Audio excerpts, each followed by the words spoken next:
ये कहानी है ऑस्ट्रेलिया के घमंडी खिलाड़ियों और उनके घमंडी कप्तान स्टीव वॉ के घमंड को निस्ते नबूद कर देने वाली उस मैच की, जब लगातार 15 मैच जीत करके आ रही कंगारुओं के कप्तान स्टीव वॉ ने कलकत्ता के ईडन गार्डन के भरे मैदान में भारतीय कप्तान सौरभ गांगुली को ललकारते हुए कहा था कि मैं लगातार 15 मैच जीत करके आया हूं और आज भी मैं ही जीतूंगा। जिसके जवाब में गांगुली ने कहा कि ये ईडन गार्डन मेरा किला है, यहां से जाओगे तो सिर्फ और सिर्फ हार करके ही जाओगे। जिससे ये मैच दोनों कप्तानों के लिए अब महज एक मैच नहीं था, बल्कि दोनों के लिए ये आन बान और शान की बात बन गई थी। इस मैच का पूरा हाईलाइट वीडियो मैं आपको दिखाने जा रहा हूं, लेकिन आगे बढ़ने से पहले इस वीडियो पे एक लाइक जरूर दीजिएगा। और अगर आप चाहते हैं कि गांगुली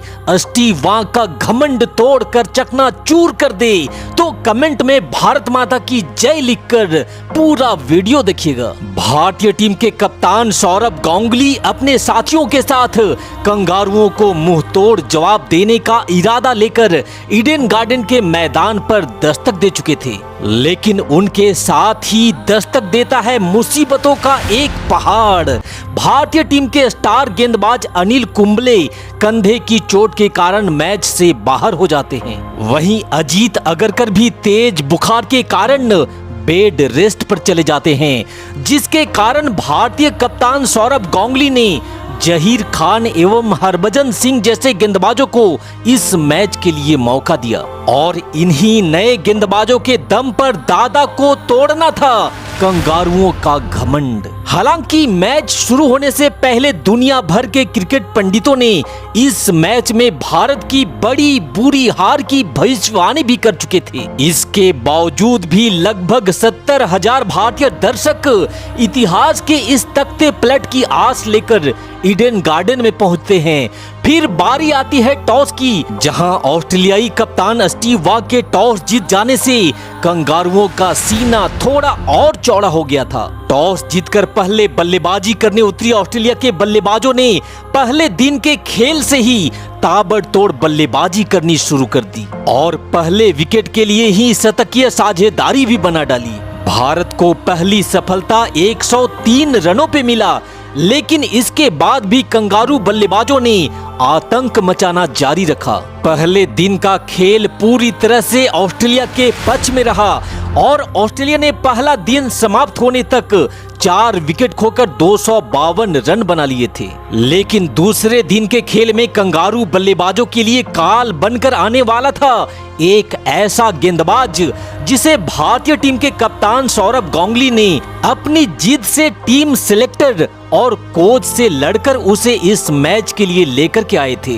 और वो खिलाड़ी कोई और नहीं दोस्तों, वो हरभजन सिंह थे। हरभजन सिंह ने दादा के फैसले को सही साबित करते हुए उस दौर के ऑस्ट्रेलिया के सबसे प्रमुख खिलाड़ियों में से एक रिकी पॉन्टिंग को सबसे पहले अपना शिकार बनाकर पहली सफलता अपने नाम करी।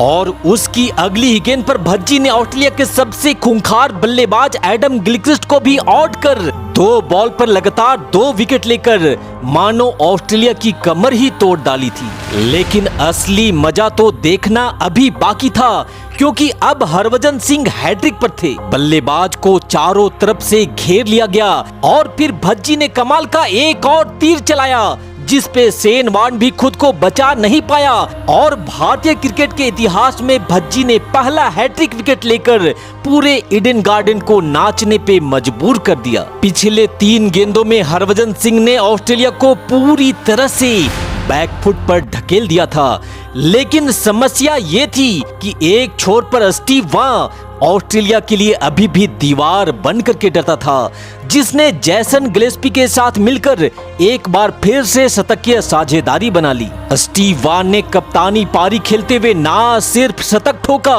बल्कि पहली पारी के समाप्त होते होते 445 रन भी बोर्ड पर पूरे कर लिए थे। अब बारी टीम इंडिया की बल्लेबाजी की थी, लेकिन जब भारतीय गेंदबाज बैटिंग करने मैदान पर उतरे तो हालात निराशाजनक बन गई। भारतीय टीम की बैटिंग लाइनअप ताश के पत्तों की तरह ढहने लगी। कोई भी भारतीय बल्लेबाज कंगारुओं की घातक गेंदबाजी के सामने टिक नहीं पा रहा था और आखिरकार पूरी भारतीय टीम महज 171 रनों पर ही ढेर हो जाती है। यहाँ सबसे शर्म वाली बात ये थी कि भारतीय टीम अपना फॉलो ऑन भी नहीं बचा पाई थी और मैच शुरू होने से पहले क्रिकेट पंडितों द्वारा की गई भविष्यवाणी भी यहाँ 100% सच साबित होती हुई दिखने लगी थी। अब कंगारुओं के पास 274 रनों की एक बड़ी बढ़त थी और चूंकि भारत फॉलो ऑन नहीं बचा सका था, इसलिए वापस भारतीय टीम को बल्लेबाजी करने के लिए मैदान पर आना पड़ता है। दूसरी ओर कंगारुओं का जोश अब आसमान की ऊंचाइयों को छू रहा था। ऑस्ट्रेलिया चाह रहा था कि मैच के तीसरे दिन ही एक बार फिर से पूरी भारतीय टीम को आउट कर कहानी को खत्म कर दे। लेकिन रुको कंगारुओं, इतनी भी जल्दी क्या है। भारत की दूसरी पारी शुरू होती है जहां शिव सुंदर दास एवं सदा गोपन रमेश ने भारतीय टीम को एक सधी हुई शुरुआत दिलाई और टीम के स्कोर को 50 रनों के पार तक ले गए। लेकिन तभी 52 के स्कोर पर एक बार फिर से कंगारुओं ने भारत को पहला झटका देकर हवा में गोता लगाना चालू कर दिया। अब यहाँ नंबर 3 पर बल्लेबाजी के लिए राहुल द्रविड़ को आना था, लेकिन भारतीय टीम मैनेजमेंट और कप्तान ने द्रविड़ की जगह बीबीएस लक्ष्मण को नंबर 3 पर बल्लेबाजी के लिए भेजा। यहाँ से आगे लक्ष्मण और शिव सुंदर दास ने मिलकर भारतीय पारी को संभालने की पूरी कोशिश करी, लेकिन 97 के स्कोर तक जाते जाते भारत ने शिव सुंदर दास के रूप में अपना दूसरा विकेट भी गंवा दिया।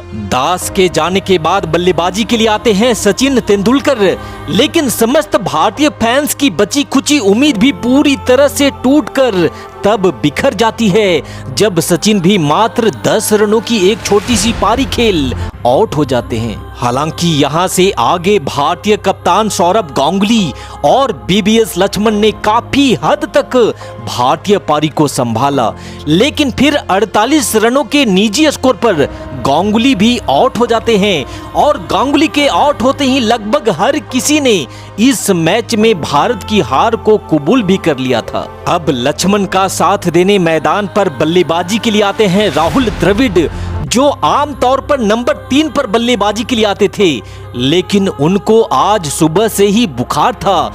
लेकिन तपती बुखार के बावजूद भी द्रविड़ बल्लेबाजी के लिए मैदान पर उतरे। उसके बाद तो द्रविड़ और लक्ष्मण ने मैदान पे ऐसा खूंटा गाड़ा जिसे हिला पाना कंगारुओं के बस की बात नहीं लग रही थी।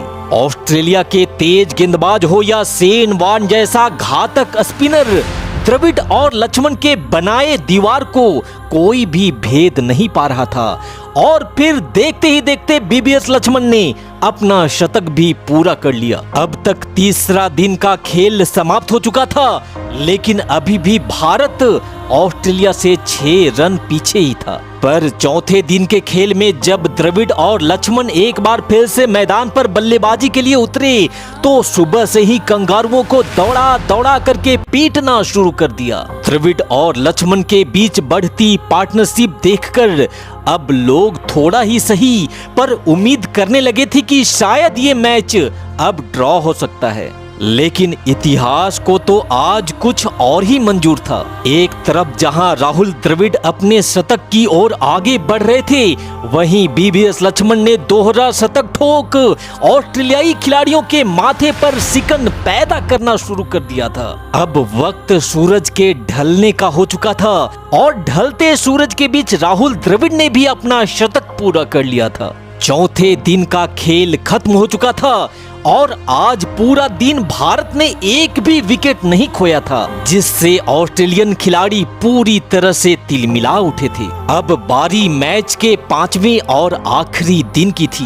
द्रविड़ और लक्ष्मण एक बार फिर से मैदान पर बल्लेबाजी के लिए उतरे, लेकिन 281 रनों की कमाल की पारी खेलने के बाद लक्ष्मण आउट हो जाते हैं। वहीं 180 रनों की बेहतरीन पारी खेल राहुल द्रविड़ ने भी मैच के पासे को पलट दिया था, क्योंकि अब भारतीय टीम के बोर्ड पर 657 रन आ चुके थे और इसी के साथ भारतीय कप्तान सौरभ गांगुली ने पारी भी घोषित कर दी। अब ऑस्ट्रेलिया को जीत के लिए 384 रन चाहिए था।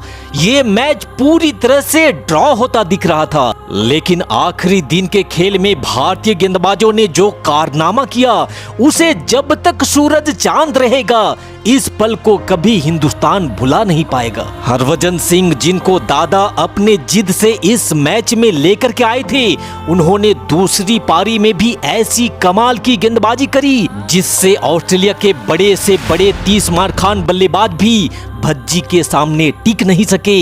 एक तरफ जहां हरभजन सिंह ने कंगारुओं की नैया डुबाते हुए 6 विकेट लिए, वहीं सचिन तेंदुलकर ने भी शानदार गेंदबाजी करते हुए 3 विकेट झटक डाले, जिसके दम पर ऑस्ट्रेलिया की पूरी टीम को 212 रनों पर ही ऑल आउट कर दिया जाता है।